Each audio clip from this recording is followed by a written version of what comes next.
नमस्कार मेरे प्रिय विद्यार्थियों, आप सभी का हार्दिक स्वागत और अभिनंदन। मैं डॉक्टर विनी शर्मा आपके सामने लेकर आई हूँ शांति अध्याय का तीसरा वीडियो। विद्यार्थियों, इसमें हम पढ़ेंगे आज समकालीन चुनौतियां। विद्यार्थियों, हमने इससे पहले वाले वीडियोस में हमने जाना था कि आधुनिक युग की सबसे बड़ी मांग जो है वो विश्व शांति की स्थापना की रही है।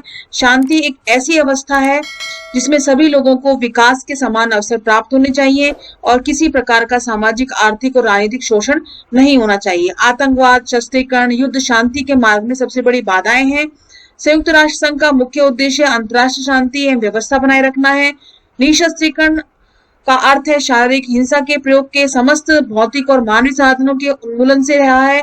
और अहिंसा का अर्थ किसी को चोट नहीं पहुंचाना, बुरे विचार नहीं रखना, अनुचित जल्दबाजी न करना और झूठ नहीं बोलना, घृणा नहीं करना और किसी का बुरा नहीं चाहना, ये सभी इसके अंतर्गत बताया गया है। विद्यार्थियों, अब आज हम इस वीडियो में जानेंगे कि समकालीन चुनौतियां किस प्रकार से हमारे सामने है। हालांकि यूएनओ ने अनेक उल्लेखनीय उपलब्धियां भी हासिल की हैं, लेकिन शांति के प्रति खतरों को रोकने और समाप्त करने में वह सफल नहीं हुआ है।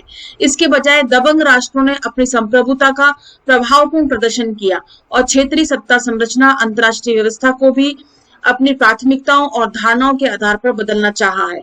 इसके लिए उन्होंने सीधी सैनिक कार्यवाही का भी सहारा लिया और विदेशी क्षेत्रों पर कब्जा कर लिया। और ऐसे आचरण का ज्वलंत उदाहरण अफगानिस्तान और इराक में अमेरिका का ताजा हस्तक्षेप देखा गया। इससे उभरे युद्ध में बहुत सी जानें भी चली गई। आतंकवाद के उदय का एक कारण आक्रामक राष्ट्रों का स्वार्थपूर्ण आचरण भी रहा है। आधुनिक हथियारों और उन्नत तकनीक का दक्ष होना, निर्मम प्रयोग होना, आतंकवादियों ने इन दिनों शांति के लिए बड़ा खतरा पैदा कर दिया है। और 11 सितंबर 2001 का इस्लामी आतंकवादियों द्वारा अमेरिका के न्यूयॉर्क स्थित विश्व व्यापार केंद्र का ध्वस्त किया जाना इस अमंगलकारी वास्तविकता का उल्लेखनीय अभिव्यक्ति दिखाता है। इन ताकतों द्वारा अति विध्वंसक जैविक, रासायनिक तथा परमाणु हथियारों के इस्तेमाल की आशंका दहला देने वाली रही है। वैश्विक समुदाय धौंस जमाने वाली ताकतों की लोलुपता और आतंकवादियों की गुरिल्ला युक्तियों को रोकने में भी असफल रहा है। वह अक्सर नस्ल संहार अर्थात किसी समूचे जनसमूह के व्यवस्थित संहार का मूक दर्शक भी बना रहा। यह खास करके रवांडा में साफ तौर पर दिखा और इस अफ्रीकी देशों में 1994 में तकरीबन 5 लाख तुत्सी लोगों को हुतू लोगों ने मार डाला। हत्याकांड के आरंभ होने के पहले खुफिया जानकारी उपलब्ध होने और इसके भड़कने पर अंतर्राष्ट्रीय मीडिया में घटना का विवरण आने के बावजूद कोई अंतर्राष्ट्रीय हस्तक्षेप नहीं हुआ।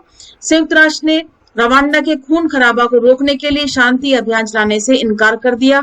और इसका मतलब यह नहीं कि शांति एक झुका हुआ सिद्धांत है, अर्थात फेल हुआ सिद्धांत है।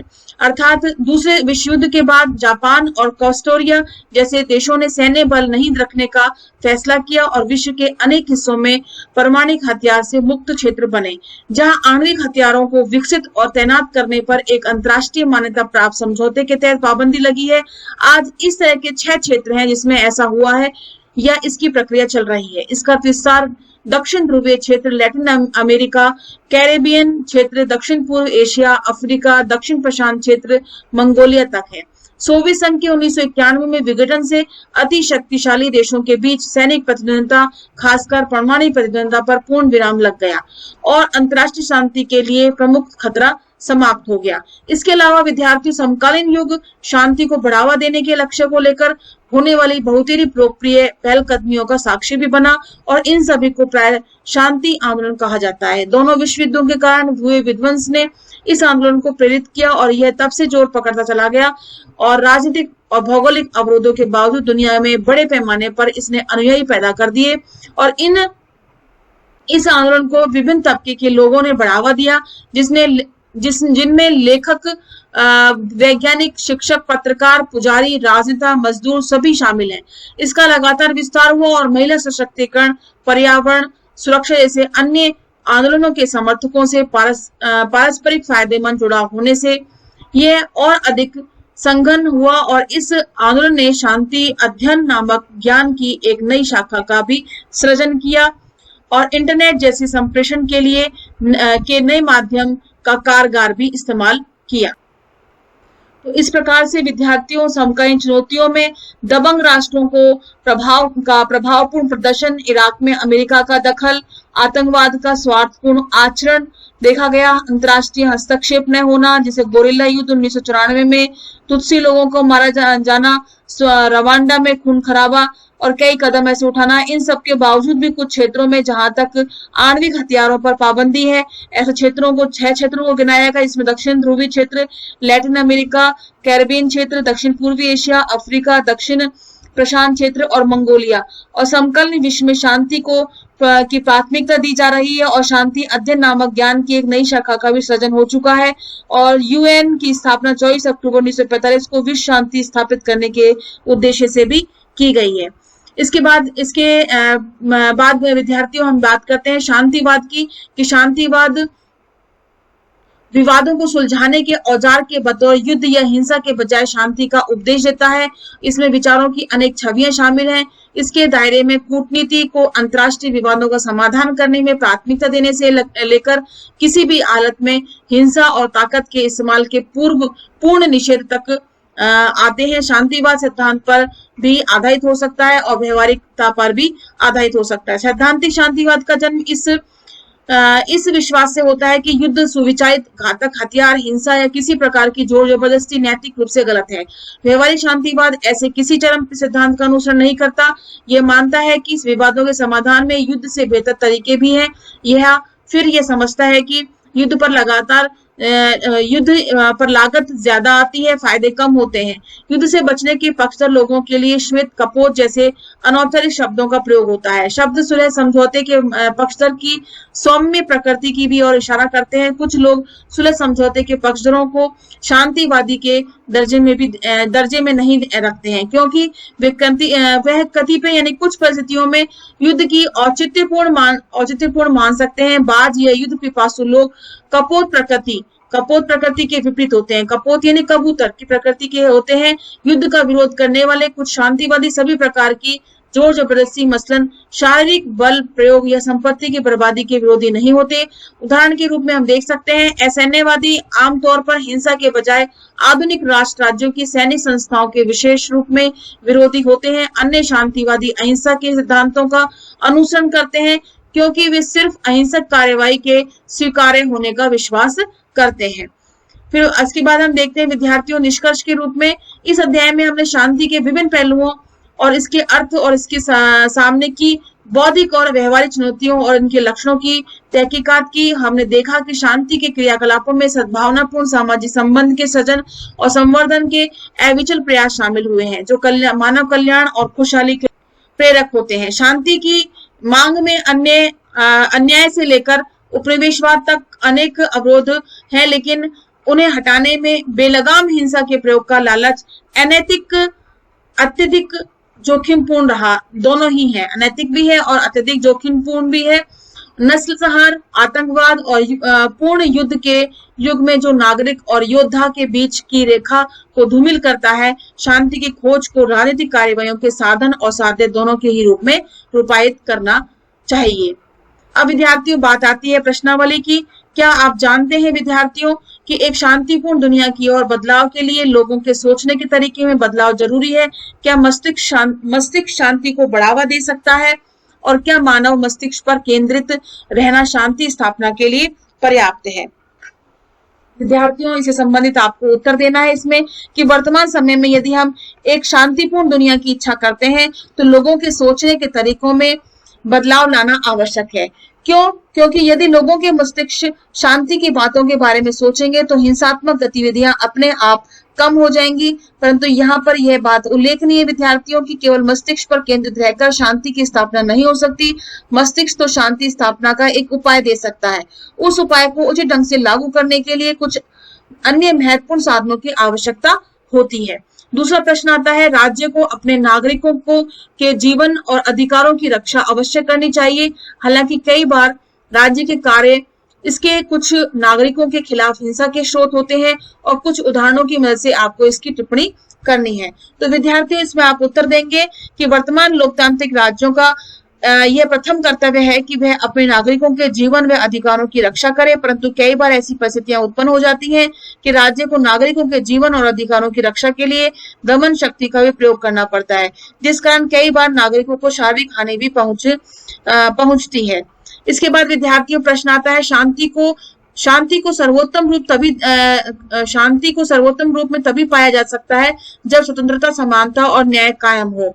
क्या आप इस बात से सहमत हैं?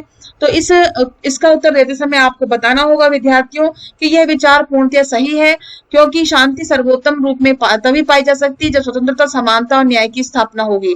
यदि किसी राज्य में स्वतंत्रता, समानता और न्याय की स्थापना नहीं हुई है तो वहां प्राय इनकी प्राप्ति के लिए आंदोलन चलते रहते हैं, जिस कारण वहां शांति की स्थापना नहीं हो पाती। और हम बात कर सकते हैं वर्तमान लोकतांत्रिक राज्यों में सर्वप्रथम स्वतंत्रता, समानता और न्याय की स्थापना ही की जाती है ताकि राज्य में शांति की स्थापना स्थापित हो। इसके बाद हम बात करेंगे हिंसा के माध्यम से दूरगामी न्यायोचित उद्देश्यों को नहीं पाया जा सकता। आप इस कथन के बारे में क्या सोचते हैं? तो विद्यार्थियों इसके बारे में आपको उत्तर देना है कि हिंसा को शांति स्थापना का उचित ढंग नहीं माना जा सकता, क्योंकि हिंसा का शिकार व्यक्ति जिन मनोवैज्ञानिक और भौतिक कठिनाइयों एवं हानियों से गुजरता है वे उसके भीतर एक कुंठा पैदा कर देता है, और ये कुंठाएं जो है और जो शिकायतें हैं वो आने वाली पीढ़ियों में भी पाई जा सकती हैं, जो कभी भी उग्र हो सकती हैं, और हिंसा को शांति स्थापना का दूरगामी उपाय नहीं माना जा सकता। विद्यार्थियों पांचवा प्रश्न आता है कि विश्व में शांति स्थापना के जिन दृष्टिकोणों की अध्याय में चर्चा की गई है उनके बीच में आपको अंतर बताना है। तो विश्व में शांति स्थापना के जिन दृष्टिकोणों का वर्णन किया गया है उनमें पर्याप्त अंतर पाया जाता है। पहले दृष्टिकोण में राष्ट्रों को महत्वपूर्ण स्थान देकर उनके बीच पाई जाने वाली पारस्परिक प्रतिद्वंदिता को स्वीकार किया गया है। दूसरा दृष्टिकोण राष्ट्रों की पारस्परिक प्रतिद्वंदिता को स्वीकार करता हुआ उनमें सकारात्मक उपस्थिति और परस्पर निर्भरता को स्वीकार करता है, और ये विभिन्न देशों के बीच आर्थिक सहयोग को महत्वपूर्ण मानता है। और तीसरा दृष्टिकोण जो बताया गया है उसमें है कि आधारित व्यवस्था को मानव इतिहास की मृतप्राय अवस्था माना गया है, और यह दृष्टिकोण वैश्विक समुदाय के उदय को शांति की गारंटी मानता है। तो इस प्रकार से विद्यार्थियों इस पुस्तक में दिए गए इन पांचों प्रश्नों का आपको हल करना है, और इसके अलावा विद्यार्थियों कुछ प्रश्न इस प्रकार से भी पूछे जा सकते हैं जिसमें शांति से आप क्या समझते हैं, शांति का क्या महत्व है, यूएनओ के क्या उद्देश्य है। जैसे यूएनओ का उद्देश्य है कि विश्व में शांति स्थापित करना, अंतर्राष्ट्रीय शांति बनाए रखना, यह उसका एक महत्वपूर्ण उद्देश्य है। शांति से आप क्या समझते हैं इसके बारे में आपको परिभाषित करना है, जिसमें हमने इस अध्याय के प्रथम वीडियो में हमने शांति के अर्थ को हमने विस्तृत रूप से समझाया, जिसमें हमने बात की थी कि युद्ध रहित व्यवस्था को शांति के रूप में भी परिभाषित किया जाता है, परंतु यह इसकी एक अपूर्ण परिभाषा है। केवल युद्ध ही शांति के लिए खतरा नहीं होता है। शांति ऐसी व्यवस्था है जिसमें सभी लोगों को विकास के समान अवसर प्राप्त होने चाहिए, किसी प्रकार का सामाजिक, आर्थिक और राजनीतिक शोषण जो है नहीं होना चाहिए। इसी प्रकार से शांति के महत्व के बारे में भी आपसे पूछा जा सकता है, जिसमें आपको बताना है कि प्राचीन काल से शांति की आवश्यकता में अनुभव की जाती रही है।